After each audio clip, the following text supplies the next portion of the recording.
7 de la mañana ya con 3 minutos, 7:03, estamos empezando el año, Michael, y bueno, en este primer mes muchas personas ya están a pocos días de recibir, si es que ya no recibieron, su salario, ¿no? Su salario, su escolaridad, algunos bonos, y es importante que nuestros recursos, la platita que ingresa, el sueldo, sea adecuadamente y debidamente administrado. ¿Cómo hacer para que lo desarrollemos de forma correcta? Bueno, estamos acompañados esta mañana de Edmundo Lizarzaburu, investigador de SAN, con quien vamos a poder tener mucha más facilidad, ¿no? Para una alternativa mucho más correcta, más sana, sobre todo, pues, encaminarnos a esta salud financiera que tanto queremos en nuestro país. ¿Cómo está? Bienvenida a Radio Nacional. Buenos días, gracias por la invitación. Un tema importante en realidad, ¿no? Así es. Y bueno, ¿qué pasos debemos de tener en cuenta para poder distribuir adecuadamente nuestros recursos económicos? Yo creo que el primer paso, y aprovechando un poco lo que ha venido pasando los últimos años, es que los ciudadanos entendamos que primero tenemos que tratar, porque ese es un poco el objetivo, de vivir con lo que tenemos. Entonces, parte por la premisa de tener los gastos acorde con lo que nos ingresa, ¿no? Hoy en día los estudios dicen que el peruano entre 25 y 45 tiene ya más de un ingreso, es decir, su trabajo, su salario recurrente, ¿no? Más un extra que puede ser un trabajo adicional en las noches o los fines de semana. Entonces, el primer punto es tener claro qué dinero me ingresa y con qué frecuencia me ingresa, porque en el año tenemos momentos claves. La campaña escolar que ya inició, enero, febrero, tenemos el Día de la Madre, Día del Padre, ¿no? Tenemos la segunda campaña escolar después regresando de julio y claramente las fiestas navideñas, que son los momentos claves donde hay gastos extraordinarios y podemos sumarle quizás julio por las vacaciones. Ahora, sería bastante interesante entonces, Edmundo, que nos hagamos preguntas básicas, ¿no? Como lo hacemos los periodistas. ¿Qué queremos lograr? ¿Cómo lo vamos a alcanzar? Para que de ahí distribuyamos bien las cantidades. Los recursos, eso es correcto. ¿Qué es lo que uno tiene que hacer? De los ingresos, saber qué fecha, qué momento, cuando los tiene, tú bien lo has mencionado, ya deberían estar recibiendo los sueldos. Y uno tiene que programar los gastos para tratar, como se dice financieramente, de calzarlos o empatarlos, ¿no? Con las fechas y con los ingresos que tenemos. Y eso parte por las tarjetas de crédito, por los gastos, los pagos de la luz, del agua, los servicios básicos en general. El otro componente que es importante, y a partir de este año creo que el ciudadano debería ponerse como meta, tratar de ahorrar, con la finalidad de generar un pozo, ¿no? Para cualquier eventualidad. ¿Cuál es lo ideal que se podría designar para un ahorro? A ver, normalmente uno habla del 50-30-20, es decir, un 20%, pero es lo que dice la teoría. ¿Okay? La praxis nos dice que en realidad, en promedio, al ciudadano peruano no le alcanza. Entonces, pero yo parto de una premisa previa. Yo creo que sí nos alcanza. Y creo que los ejemplos nos van a hacer darnos cuenta que sí nos alcanza. Ejemplos muy sencillos. A ver. Yo en la mañana me tomo un café, me tomo un agua. Durante el día consumo algo adicional. Digamos que no estamos acostumbrados a solamente almuerzo, desayuno, o sea, desayuno, almuerzo y comida. Entonces, esos extras en promedio nos pueden generar un desembolso entre 5 y 10 soles diarios.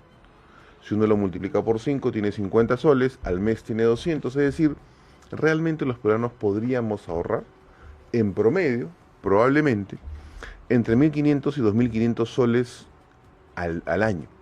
Entonces, que es una cantidad interesante.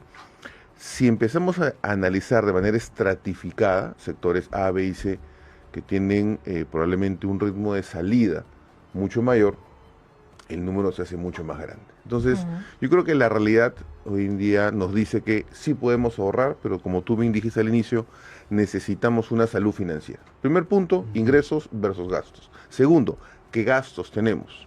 Y ahí podemos separar los gastos en dos tipos de gastos. Los gastos fijos y los gastos que no son fijos o variables o no recurrentes. Edmundo, vamos a hacer una pequeña pausa aquí porque tenemos información en vivo con nuestra compañera Silvia González. Adelante, Silvia. Bien, tenemos la comunicación con Silvia González. Se están recuperando espacios públicos, según lo que nos están mencionando, y vamos a retomar Vamos a retomar esta comunicación y es bastante interesante, Michael, lo que nos está comentando aquí el investigador de SAN que nos acompaña, el Mundo Licerzaburo, con respecto a algunos elementos a considerar en referencia a la administración de nuestros recursos, nuestros ingresos. Y bueno, plantearnos estas preguntas, luego tratar de separar un porcentaje para gastos que realmente son básicos, ¿no? Descartando aquellos como lo que dabas como ejemplo. Si nos vamos a trabajar y en media mañana se nos ocurre comprar la Vita, ¿no? Los helados ahora, los heladitos. el refresco. Bueno, eso va sumando y es un promedio de 200 soles mensuales. Así como eso, ¿qué otros elementos podríamos quitar, ¿no?, de estos gastos que generan un gran exceso? A ver, yo diría, yo cambiaría la palabra quitar por tratar de ser más eficiente, o sea, hablando en positivo, ¿no? Ya. Entonces, yo creo que en realidad, primero los consumos entre comidas, primer punto importante. Segundo punto importante, dependiendo de la población, de la edad, del rango de edad, las salidas, ¿no? Hay jóvenes que salen jueves, viernes y sábado. En promedio van a gastar 100, 150 soles. Quien diga que gasta menos, o sea, eso no ocurre, porque esos son en promedio los gastos que hay. Entonces, ese dinero guardarlo, o sea, generarse una cultura de ahorro, pero utilizando los instrumentos que el sistema financiero ofrece, es decir, cuentas virtuales, ir depositando, ir guardando, y eso al final lo que va a generar es la costumbre, es decir, la disciplina. Entonces, si a la cultura financiera le agregamos el componente de disciplina, tenemos claramente un potencial ahorro. ¿Y por qué es importante el ahorro en este juego de los ingresos y los egresos? Porque en el gasto o los egresos muchas veces puede presentarse en el año una situación inesperada. Entonces, ¿cómo hacemos frente a una situación inesperada? Todo el mundo dice, no, yo reviento la tarjeta de crédito. Ya, pero eso en realidad, eso vendría a ser tu alternativa o tu última alternativa, porque uno tiene que analizarlo de una manera muy sencilla. Es un riesgo que ocurra un evento extraordinario. Listo. Claro. ¿Cómo mitigo ese riesgo? Teniendo un ahorro. Si no tengo el ahorro, es decir, mi siguiente paso es, ¿qué otra alternativa puedo tener? No es la tarjeta de crédito, es hacer o mantener un adecuado historial crediticio para pedir un préstamo personal con una menor tasa de interés. Y el tercer escenario sería la tarjeta de crédito, como dicen criolamente, reviento la tarjeta de crédito como última opción, pero es el escalonamiento de la toma de decisiones. Claro, uno lo escucha y suena muy complicado, pero es muy sencillo. Ahorra si no puedes ahorrar, mantén un buen historial crediticio, de vez en cuando habla con la entidad, habla con tu funcionario, ten una línea de crédito abierta, ¿no?, a una tasa atractiva, para que sea tu segunda opción, y si no, ya vas a la tercera. Empezar bien el año para cerrarlo de la misma manera, eso es lo ideal que se quiere, sobre todo en este mes de enero que se suma el tema de la escolaridad, ¿no?, el inicio del año escolar, los gastos, la matrícula, compra de útiles, pero también el tema de los arbitrios, tributos, que muchas veces no se contempla si lo pagamos de manera al 100% o en partes. Todo eso hay que ir considerando.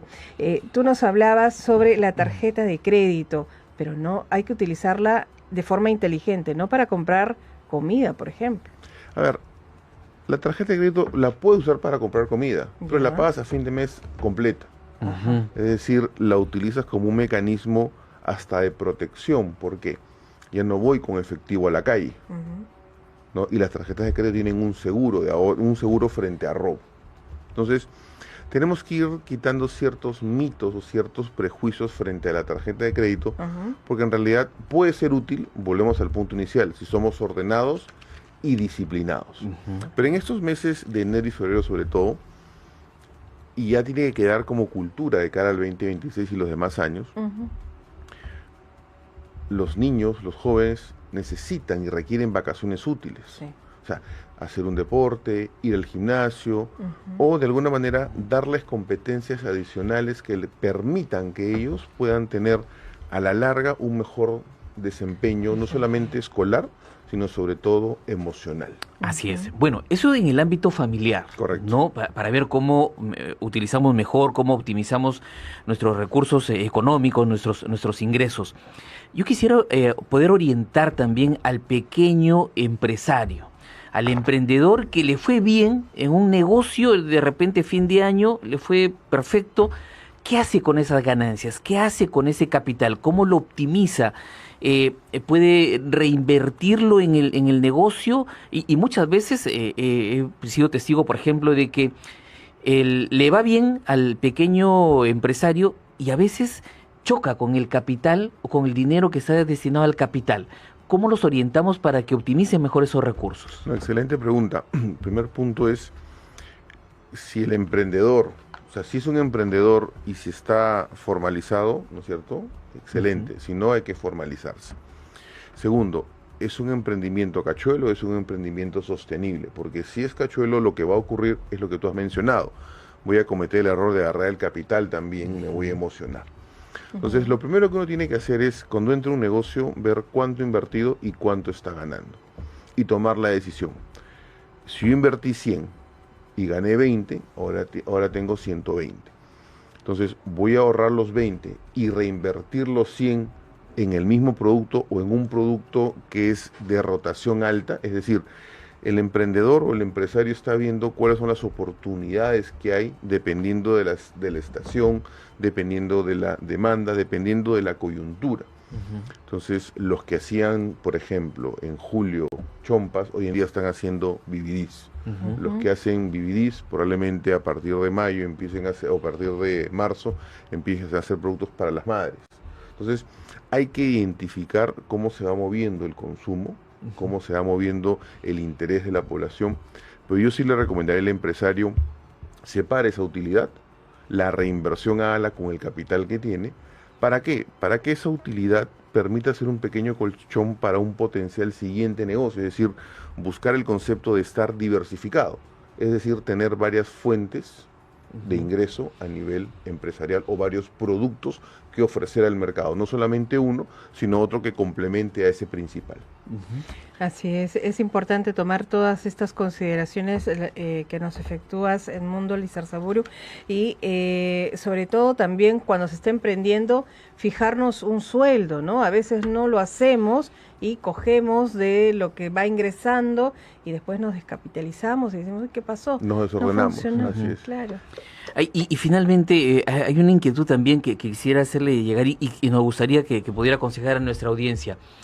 El mediano empresario que de repente sea en una modalidad de la SUNAT y quiere cambiarse a otra modalidad de acuerdo a sus ingresos, ¿es conveniente? ¿Le favorece? A ver, sí le conviene. Hay dos regímenes principalmente hoy en día, porque eso está asociado al pago de impuestos que uno hace. Exacto. O está asociado a si es que yo pago media gratificación y medio periodo vacacional, ¿no? Entonces, yo creo que el empresario tiene que identificar qué es lo que realmente le hace eficiente o lo vuelve eficiente en el negocio, en el sector en el que está. Hasta menos de 5 millones de soles se recomienda, ¿no?, estar en los regímenes que son simplificados. Régimen RUS.